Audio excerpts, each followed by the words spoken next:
of Adullam. Your neighbor just told you that troubles don't last always.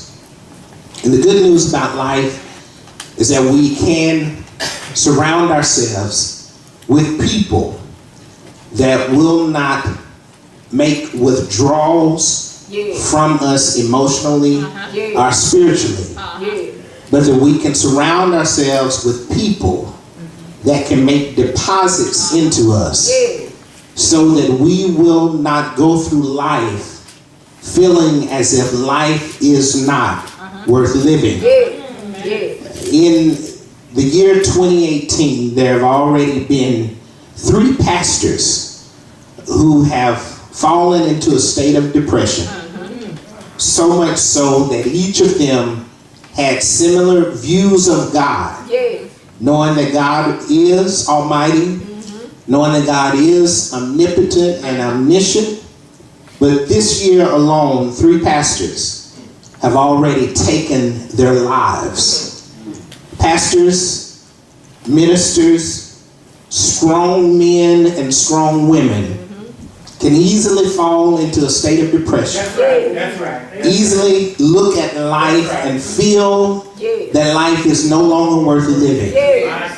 And while some people may speak to them and say, just pray through it, just toughen up and you can handle it, those words are not enough for many people that struggle with the real issues of life. And my prayer is that I can catch some of us in this room before we fall and be a victim of our own demise by trying to look strong when on the inside we're struggling.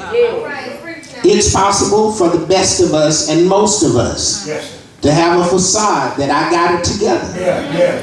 And then oftentimes in the hidden places of our heart, we sometimes feel, I can't handle this anymore. I realize that life is tough, and there's no secret that all of us in the room have had our shares of ups and downs. But my prayer is that you will learn how to usher in your own encouragement and speak to yourself and say, troubles don't last always. My prayer, my brothers and my sisters, is when we look at this particular moment in David's life, we will not forget David was still a man that was after God's own heart. That we will not forget that God had already said, this is my chosen son, that this is my vessel, this is one that I will usher in to be anointed and the king of Israel. Let us not forget, this is the same David that fought Goliath, a giant, even when others were running and were afraid. David was the one that took stones and slung it into the forehead of the giant. This is the same David. But David is here running for his life. Life has a way of revealing to you your weaknesses. When you keep living, you discover sometimes that you're not as strong as you used to be. It's one thing when we look at ourselves and we see the image of who we desire to portray, but it's something else when there's no one else around. We soon discover that we sometimes can't fight back tears. Amen. That we sometimes can't hide from our own fears. And this is the moment of David's life. We find him here in a cave of Adullam. My friends, I believe this text gives us hope in knowing that troubles don't last always. Even if we find ourselves hidden in a cave. Even if we find ourselves running in the same manner that David was running from his enemy, the reality is David finds himself posted in this first verse in a cave. I believe this text shows us more about God than meets the eye. I believe this text shows us that God has a way to deliver us while we are in our caves. Notice I did not say he will always deliver us from our caves. I said God has a way to deliver us while we are in our caves.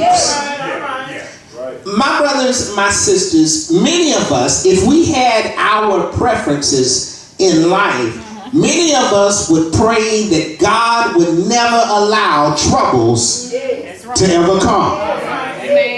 And when we see the presence of the cave, my friends, keep in mind, the cave is symbolic of difficult times in David's life, and he's postured in the cave of Adullam. And it's in this spot where we truly see the deliverance of God. Now, when we look at that first portion, keep in mind, all we see is that David had left from this place of Gath and had made it to this place, which is in a cave in Adullam. Understand, my brothers and sisters, in the same way that some people may look at this text and not understand the value of David being in this cave. Many people may look at your life right now and never understand everything that you've been through to get you to the spot where you are right now. Don't miss this. Don't miss the fact that there are some people that may look at your life and never understand your story. They may not ever understand what you've had to go through in order to get to this spot right now. He was in a cave. David had made it from Gath to this cave. And it may not look like that's a major journey, but keep in mind, David was running for his life. In chapter 18, verse 5, the text tells us that everything that David did seemed to succeed. And in verse 7, the text tells us in chapter 18, even though he was successful, Saul was troubled by David's success because people were looking at David and said he had slain, speaking of Saul, thousands, but David has slain 10,000. And Saul could not get with the fact that David was successful. In chapter 19, we find that David was at a point where Saul tried to take his life. And David ran from Saul because he understood that God had promise on his life. David had been running for almost 2 chapters of his life, and he had been hiding from Saul, only to discover in chapter 21, King Achish also wanted to kill David, and David had to act like he was crazy in order to keep King Achish off. He started foaming at the mouth, started letting spit drip down his beard. David did all of that because he was trying to get through his troubles. David had run for his life. David had tried to fend for his life, and he had made it from Gath all the way to this cave, and he had made it by himself. Somebody may ask, how did he make it? He made it because he knew that troubles don't last always. What we don't know by this text is how long David was in this cave. But what we do know is while he was in this cave, God was delivering him while he was in the cave. How do I know it? How do I know it? Well, because what we discover in this cave that was 2 miles south of his victory over the giant, that's where the cave of Adullam was. He went down after his success. However, in the lowest spot of his journey, David looked for a hill that this cave is positioned, which happened to be, my brothers and sisters, it happened to be 500 feet high. In the heights of his lowest spot, David found the mouth of this cave. In essence, he looked for a bright spot, a high spot, even when he was at his lowest spot. Somebody knows where I'm going. Every time you go through troubles, if you choose to be bitter, you can. But if you choose to be better, you can. If you choose to be a victim, you can. But if you choose to be a victor, you can.